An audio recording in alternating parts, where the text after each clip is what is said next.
साथियों नमस्ते, कैसे हैं आप। मैं राजेश कुमार आपका अभिनंदन करता हूं। और चलिए, जैसा कि अनेक प्रतियोगी परीक्षाएं हमारे नज़दीक आ रही हैं तो उसमें तैयारी का दौर और तीव्र कर देते हैं, क्योंकि हमें बड़े जोश बड़े जुनून के साथ में आगे बढ़ना है और एक अपना निश्चित स्थान तय करना है और सफल होना है। तो इस सफलता के लिए कुछ सूत्र होते हैं। इसके लिए मैं बताना चाहूँगा, दो शब्दों पर चर्चा करना चाहूँगा व्यंजन संधि के इस वीडियो में। व्यंजन संधि का ये अगला नियम बताने से पहले देखिए, जिंदगी में एक होता है निर्णय और एक होता है विद्यार्थियों नियमितता। इन दो शब्दों पर आप गौर करेंगे कि निर्णय और नियमितता, कि जो इंसान जिंदगी में कुछ निर्णय ले लेता है और निर्णय लेने के बाद में, देखिए निर्णय तो सभी लेते हैं, निर्णय सभी कर लेते हैं, लेकिन निर्णय करने पर ही कुछ नहीं होता है। सफलता अर्जित होती है निर्णय के साथ में एक शब्द और जुड़ जाता है, निश्चय, दृढ़ निश्चय। और दृढ़ निश्चय के साथ में एक चीज और जुड़ जाती है कि हमने दृढ़ निश्चय बांध लिया, लक्ष्य प्राप्ति के लिए एक मजबूत इरादा हमने अपने मन में ठान लिया। लेकिन सफल होने के लिए खाली इरादों से कुछ नहीं होता, इरादों के साथ साथ में नियमितता होनी अति आवश्यक है। जैसे कि हम तैयारी करते हैं, तैयारी करते हुए हमारे लिए एक एक पल कीमती होता है और कीमती वक्त को हम ऐसे ही गंवा देते हैं, तो ऐसे हमारे निर्णयों को, हमारे निश्चयों को कहीं मंजिल प्राप्त नहीं होती। तो लक्ष्य अर्जन करने के लिए, लक्ष्य संधान करने के लिए एकाग्र होना पड़ता है और निर्णय के साथ साथ में नियमितता जरूरी है। निर्णय जो ले लिया उसको पूरा करने के लिए नियमित एक समय सारणी बना करके उसके अनुसार नियमित हमें उठ करके सोने तक अपना कार्यक्रम निर्धारित करना होता है और उस पर दृढ़ता से हमें चलना होता है, पढ़ना होता है और अपने आप को स्वस्थ और प्रसन्न रखना होता है। धैर्य की आवश्यकता होती है, तब जाकर के हमें मंजिल की प्राप्ति होती है। और इसी तरह की मोटिवेशन के साथ में एक अलग से वीडियो बनाने वाला हूं। चलिए अब हम शुरू करते हैं अपना व्यंजन संधि का ये टॉपिक, ये बिंदु, जिसमें व्यंजन संधि के बचे हुए जो हमारे नियम हैं उनको आज हम समापन की ओर ले चलते हैं। शुरू करता हूं व्यंजन संधि के वे नियम। व्यंजन संधि का ये अगला नियम कहता है विद्यार्थियों, अहन की संधि। आज हम कर रहे हैं यहां पर अहन की संधि। देखिए, एक अहन शब्द है और इसके साथ दो तरह से विकार होता है। इसके साथ में एक तो रे वर्ण से शुरू होने वाला कोई शब्द होता है और एक नियम इसमें यही है कि अहन के साथ में रे नहीं हो। ये माइनस रे का मैंने इसलिए संकेत किया है, इससे आप ये समझें कि अहन शब्द के साथ दो परिस्थितियां होती है कि अहन शब्द के साथ एक तो वह शब्द होता है जिसका शुरू का वर्ण रे हो, और अहन शब्द के साथ एक वह शब्द होता है जिसमें आरंभ का वर्ण रे नहीं हो, यानी रे के अलावा अन्य वर्ण हो, रे न हो। मतलब रे के अलावा, रे के अतिरिक्त कोई अन्य वर्ण हो तो संधि करने पर क्या क्या विकार होते हैं, बहुत ही सरल तरीके से समझ में आने वाली है। देखिए विद्यार्थियों, अहन जोड़ रे हो तो अहन अहो में परिवर्तित हो जाएगा, अहन का अहो बनेगा। और अहन के साथ में यदि रे नहीं हो, रे को छोड़ करके कोई अन्य वर्ण हो, मतलब कि पहला शब्द अहन हो और सामने संधि का निशान लग करके दूसरा शब्द कोई मिल रहा हो जिसका शुरू का अक्षर रे नहीं हो, रे को छोड़ करके कोई अन्य अक्षर सामने आ रहा हो, तो इस अहन में क्या विकार होगा, ये अहन विद्यार्थियों अहर में बदल जाएगा, अहन का अहर हो जाएगा। यहाँ न का रे हो रहा है और यहाँ न का लोप होकर के उसका ओ बन रहा है और ओ है के साथ मिलकर के अहो बन रहा है, तो अहन अहो में बदल गया और यहाँ अहन अहर में बदल गया। उदाहरण के माध्यम से समझते हैं, परीक्षा उपयोगी सामग्री है। उदाहरण देखिए, अहन जोड़ रात्रि, अहन जोड़ रात्रि बराबर अहोरात्र, अहन जोड़ रात्रि बराबर अहोरात्र। यानी अहन किस में बदला, अहन बदला अहो में, अहो में। अब सामने शब्द मिल गया रात्रि, और जैसा कि व्याकरण अनुसार आपको पता है, पिछले वीडियोस में भी हम पढ़ चुके हैं कि रात्रि है वह रात्रि में बदल जाता है, रात्रि नहीं रहता है संधि होने के बाद में। तो रात्रि का ईश्वर हट गया और क्या बन गया, अहोरात्र। ऐसे तो इसमें रे के साथ संधि में अहन अहो में बदल गया ऐसे ही दूसरा उदाहरण देखते हैं। दूसरा उदाहरण कहता है कि अहन जोड़ रूप बराबर अहोरूप। अहोरूप क्यों हो गया? क्योंकि अहन का अहो और बाकी शब्द ज्यों का त्यों साथ में मिल गया, शब्द हमारे पास बना अहोरूप। संधि विच्छेद हो गया अहन जोड़ रूप। ऐसे ही एक उदाहरण और देख लेते हैं कि अहन जोड़ रत्न बराबर क्या बनेगा विद्यार्थियों? बनेगा हमारे पास अहोरत्न। इस तरह से अहन की संधि बनती चली जाएगी। इसी तरह से हम इसको भी समझ लेते हैं। शब्द है अहन और सामने संधि करने वाला शब्द है जिसमें रै नहीं हो। अहन जोड़ मुख बराबर क्या बनेगा? इस नए का विद्यार्थियों क्या बन जाएगा? रै। रै बन जाएगा यानी अहन का अहर बन जाएगा। तो रै रेफ वाला बनेगा, वो सामने वाले वर्ण के ऊपर चढ़ता है नियमानुसार। ये हम शब्द शुद्धि में भी पढ़ चुके हैं और पिछले संधि के वीडियोस में भी पढ़ चुके हैं। तो अब बनेगा हमारे पास अहरमुख। अहन यानी दिन होता है, अहरमुख सूर्योदय का समय। अहन जोड़ मुख अहरमुख हो गया। ऐसे ही हम इसका एक बहुत ही सुंदर उदाहरण देखते हैं। अहन जोड़ अहन, है ना, दिन प्लस दिन, दिनों दिन जिसको हम कहते हैं। अहन जोड़ अहन, तो देखिए इसका रे बना, यहां रे आएगा और साथ में ए आएगा, तो मिलकर के ये रे पूरा हो जाएगा और इस नए का लोप हो जाएगा विद्यार्थियों। तो शब्द बनेगा अह रह। अह रह। अहन जोड़ मुख बराबर अहरमुख, अहन जोड़ अहन बराबर अह रह, मतलब दिन दिन। ऐसे ही एक उदाहरण देखें तो विद्यार्थियों अहन जोड़ निशा। अहन जोड़ निशा, क्योंकि इनमें रै नहीं है, सामने वाले शब्दों के प्रारंभ में रै वर्ण नहीं है, तो विद्यार्थियों नियमानुसार हम चलते हुए अहन जोड़ निशा का संधि युक्त शब्द निर्मित करते हैं। तो क्या विकार होगा? अहन का अहर होता है और निशा, जैसे रात्रि, रात्रि का रात्र बन गया, वैसे निशा का निश हो जाएगा विद्यार्थियों। तो बन जाएगा अपने पास शब्द अहरनिश। देखिए अह रै निशा हो गया, ये पूरा पूरा मिला देती है तो ये हो गया। अब इस रै को सामने वाले वर्ण के ऊपर लिखेंगे और निशा का निश करेंगे। आ जो स्वर है वह हटेगा, लुप्त होगा, तो हमारे पास सही शब्द हो जाएगा अहरनिश। ये शब्द शुद्धि की दृष्टि से भी बड़ा महत्व रखता है अहरनिश, दिन रात। अहरनिश द्वंद्व समास का उदाहरण हो गया, दिन और रात। इस तरह से ये अहन की संधि है, बड़ा महत्व रखती है। इसको आप सुंदर ढंग से याद रखें, तैयार करें और इसका स्क्रीनशॉट भी आप ले सकते हैं समझने के लिए।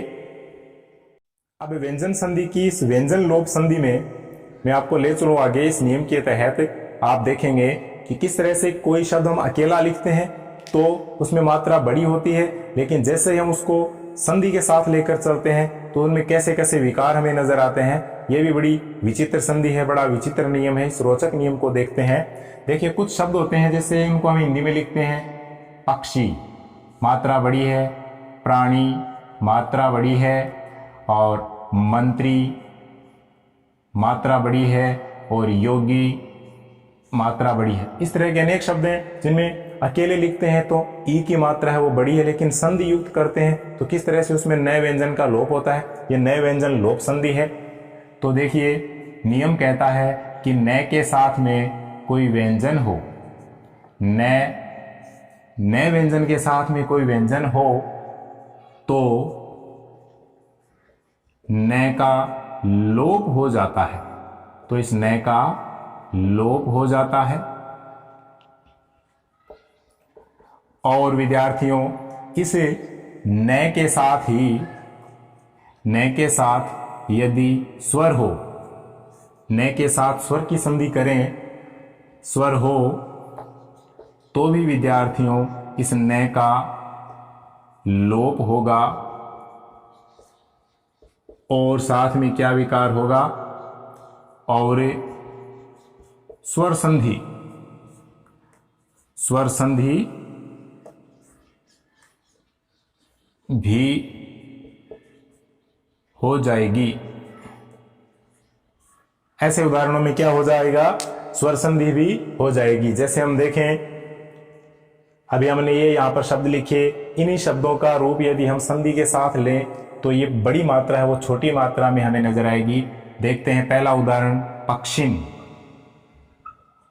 पक्षिन जोड़ राज, व्यंजन आ गया, यहां पर रे आ गया, व्यंजन आ गया, पक्षिन जोड़ राज बराबर क्या हो गया, पक्षीराज। अब यहां पर देखिए आप, केवल और केवल इस नए व्यंजन का क्या हो गया विद्यार्थियों, इसका नियमानुसार लोप हो गया। ऐसे ही हम देखें, प्राणिन जोड़ मात्र, प्राणिन। अब अकेला प्राणी लिखते हैं तो मात्रा बड़ी होती है, लेकिन संधि युक्त करते हैं तो यह संस्कृत शब्द का रूप है, इसलिए इसमें नए साथ में जुड़ा हुआ होता है, नए व्यंजन होता है। और संधि करने पर इस सामने, इस नए के सामने यदि नए व्यंजन है, ये कोई भी व्यंजन है, तो इस नए का क्या हो जाएगा विद्यार्थियों, लोप हो जाएगा। प्राणिन जोड़ मात्र, गौर करना, क्या बनेगा, प्राणी मात्र। प्राणिन जोड़ मात्र बराबर प्राणी मात्र। ऐसे ही मंत्रीन जोड़ मंडल। अब अकेला मंत्री लिखते हैं तो मात्रा बड़ी होती है, वाक्य में लिखते हैं मंत्री शब्द का प्रयोग तो मात्रा बड़ी होती है, लेकिन संधि युक्त करते हैं तो इसका मूल रूप क्या है, मंत्रिन है। इसमें नए व्यंजन है और इसके सामने कोई व्यंजन आया, जैसे यहां पर मैं आ गया, व्यंजन आ गया, तो इस नए का लोप हो गया और शब्द रूप बना हमारे पास मंत्रिमंडल। ये शब्दों के शुद्ध रूप भी हैं। प्राणी मात्र ऐसे लिखा जाता है, प्राणी विज्ञान में वेणी छोटी होती है, मंत्रिमंडल में भी क्या है, त्रि छोटी होती है, मंत्री परिषद में भी त्रि छोटी होती है। ये शब्द शुद्धि में भी आ जाने वाले शब्द हैं और साथ में इनमें नए व्यंजन लोप संधि है, इसमें नए व्यंजन लोप संधि है। अब इस दूसरे नियम के तहत हम उदाहरण देखें विद्यार्थियों, तो देखिए नए व्यंजन आता हो और नए व्यंजन के सामने यदि कोई स्वर आता हो तो क्या विकार होते हैं। तो देखिए, राजन जोड़ आज्ञा बराबर क्या बनेगा विद्यार्थियों, राजाज्ञा। क्योंकि यहां पर नए का लोप हो गया तो राजा की आज्ञा, तो इसमें क्या हो गया, ये दीर्घ स्वर संधि का रूप हो गया, तो इसमें दीर्घ स्वर संधि भी मान्य है और साथ में नए व्यंजन लोप भी इसमें मान्य है। यदि दोनों विकल्प आ जाते हैं तो हमें इस विकल्प को प्रधानता दे सकते हैं और हमें देनी चाहिए, क्योंकि मूलतः इसका रूप यही है। ऐसे ही ब्राह्मण जोड़ ऋषि, ब्रह्म जोड़ ऋषि जो हम लिखते हैं उसका शुद्ध रूप ये है संस्कृत के अनुसार, ब्राह्मण जोड़ ऋषि, तो इसमें नए व्यंजन लोप संधि है और शब्द बनेगा विद्यार्थियों ब्रह्मर्षि। ये देखिए, ऐसे ही राजन जोड़ ऋषि, राजन जोड़ ऋषि, तो इसका रूप बनेगा नए का लोप होने के बाद में राजर्षि। ये देखिए, ये किस तरह से, ये गुण संधि का उदाहरण है, ये भी गुण संधि का उदाहरण है, ये दीर्घ स्वर संधि का उदाहरण है और साथ में ये नए व्यंजन लोप संधि भी है। तो इसमें दोनों बातें हैं, हमें परिस्थिति के अनुसार निर्णय लेकर के यदि ये भी आ जाते हैं तो हमें नए व्यंजन लोप संधि के विकल्प को चुन करके उत्तर देना है। यदि ये नहीं आता है तो हम दीर्घ स्वर संधि ये इसको और गुण स्वर संधि के उदाहरणों को लेकर के इसका हम विकल्प चुन सकते हैं। इस तरह से ये कंपटीशन में आने की संभावना रखते हैं, क्योंकि विद्यार्थियों का इनकी ओर ध्यान नहीं जाता है। तो ये नए व्यंजन लोप संधि के उदाहरण है, इनको हमें पूरी तरह से गौर करके चलना है।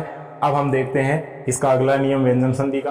अब हम व्यंजन संधि के अंत की ओर चले तो देखिए, एक स का लोप और होता है इसमें, स का लोप, स व्यंजन का लोप होता है। कैसे होता है, ये उदाहरण आरपीएस से अध्यापक भर्ती परीक्षा में आ चुका है। मनस जोड़ ईश बराबर बनेगा मनीष। यहां पर इस स का लोप, इस स का क्या हो रहा है विद्यार्थियों, लोप हो रहा है। मनस जोड़ ईश मनीष, मनस जोड़ ईशा मनीषा, मनस जोड़ ईशी मनीषी, इस तरह के उदाहरण है तो इस नियम के आधार पर बनते चले जाते हैं। ऐसे ही हम देखें तो उद जोड़ स्थान, ये हम पहले भी पढ़ चुके हैं व्यंजन संधि के नियमों में। इसमें भी क्या है, स का लोप है बराबर उत्थान। उद जोड़ स्थान उत्थान, इसमें किसका लोप है? इस स का लोप है,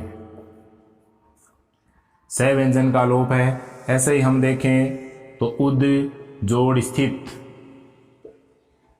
बराबर उत्थित, उद जोड़ स्थित बराबर उत्थित, ये भी आरपीएससी की परीक्षा में आया हुआ है। इसमें भी इस स का लोप है। और इतना मैं बता दूं कि इसमें देखिए द है वो तय में परिवर्तित हो रहा है व्यंजन संधि के नियमानुसार, यहां भी द तय में परिवर्तित हो रहा है। तो इसमें दोनों चीजें, इसमें लोप भी है और विकार भी है। इन दोनों उदाहरणों में हम देखें तो यहाँ लोप और विकार, लोप भी है और विकार भी है, यानी ये दोनों बातें इन उदाहरणों में है और यहाँ केवल स का लोप है। तो इस तरह के उदाहरण भी परीक्षा में महत्व रखते हैं, क्योंकि मैंने बताया कि ये आरपीएससी में आ चुका है और आपका ये उत्थित आरपीएससी में आ चुका है। तो महत्वपूर्ण उदाहरण है, नियम को हमें ध्यान में रखने की अति आवश्यकता है। और ऐसे ही हम देखें तो एक विकार और होता है, जैसे एक उदाहरण में बता दूं आपको कि वाक जोड़ हरि, व्यंजन संधि में देखें तो वाक जोड़ हरि बराबर वाग घरी, ये बनता है। तो इसमें देखिए कि कै के साथ ये नियम क्या कहता है कि कै प्लस है तो कै किस में बदलेगा? गै व्यंजन में बदलेगा। और है किस में बदलेगा? है की जगह घ हो जाएगा। तो कै जोड़ है बराबर क्या हो जाएगा? घ हो जाएगा। तो इस नियम को, इस छोटे से नियम को आप इस एक उदाहरण से समझ सकते हैं, वाक जोड़ हरि बराबर वाग घरी। तो इस तरह से अपनी व्यंजन संधि पूर्ण होती है। आशा करता हूँ आपके बहुत ही सुंदर ढंग से समझ में आई होगी। मैंने काफी प्रयास किया है और विद्यार्थियों बने रहेंगे आप इस चैनल पर लगातार, तो इसके लिए आपको इसे सब्सक्राइब अवश्य करना है और अपने साथियों को शेयर करना है। चलिए मिलते हैं अगले नियम में, तब तक के लिए धन्यवाद। जय हिंद। और तैयारी निरंतर करते रहिए, अपना निश्चय बनाए रखिए, क्योंकि जो निकल पड़े वे पहुंच गए। जय हिंद।